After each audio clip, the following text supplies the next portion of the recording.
ఈ విశ్వాసం ఒక లెవెల్ ఏం తెలుసా? విశ్వాసం ఉన్న వ్యక్తికి తుదశాస వరకు ప్రేమ ఉండదు. వారు ప్రేమను పంచుతారు. మీరు చెప్తున్నారు, మేము చెప్పట్లేదు కదా. మీరు చెప్పరు, మేము చెప్తాం. మేము ఈ ప్రేమ చెప్పకుండా ఉండలేం. క్యాన్సర్తో తిరుగుతున్న నీకు అయ్యా వైద్యులు ఉన్నారు అని మేము చెప్పకుండా ఎలా ఉంటాం? కుష్ఠరోగి యోర్దాన్లో మునుగయ్యా అని మేము చెప్పకుండా ఎట్లా ఉంటాం?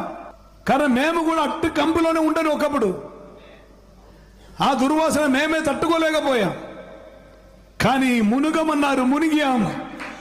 ఓ హల్లెలూయా, శుద్ధులమై మారాం. అందుచేత సువాసనగా మారినందున అందరికీ చెప్తున్నా.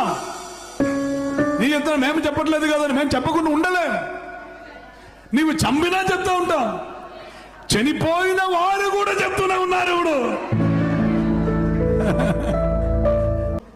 చనిపోయిన వారి సందేశం అందరికి ముందు 3,000 మంది వింటే, చనిపోయిన తర్వాత 3 లక్షల మందికి చేరుతుంటే, ఓ హల్లెలూయా, విశ్వాసం గలవారు, ప్రేమ గలవారు చనిపోయిన తర్వాత కూడా మాట్లాడుతూనే ఉంటారు.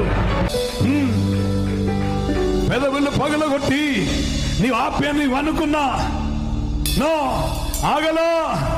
ఆ పెదవుల ద్వారా వచ్చినది పోయి చేరుతూనే ఉంటుంది. అది పోయి చేరుతూనే ఉంటుంది. ఏ పెదవులు కోసినను పవిత్ర పెదవుల నుండి బయలుదేరినది మాత్రం ఆపటం సాధ్యం కాదు. అది పోయి చేరుతుంది. వేరే కొందరు అనుకున్నారు, ఆదివారం నాడు వీడు ఆరాధనకే వెళ్ళకూడదు, అందుకే శనివారం మనం తీసుకొని పోతాం. ఆరాధన ఆగుతుందా? ఒక్కరిని లోపల పెడితే 100 మంది ఆరాధనకి రెడీ అవుతారు.